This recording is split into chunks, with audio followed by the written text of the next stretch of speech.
how do you accept friends in Apex Legends? Say you've gotten a friend request and you want to know where to accept the friend request. What you have to do is open up your game, load into the main menu,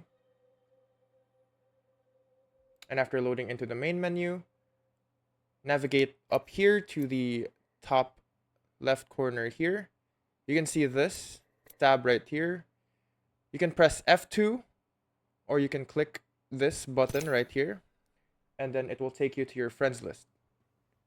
Once you are in your friends lists, you can see all your friends here and also you can see your friend requests. Right now I don't have any, but this is where you accept your friend requests. What you have to do is click on their name or click on their banner and then accept the friend request. That is how you accept friends in Apex Legends.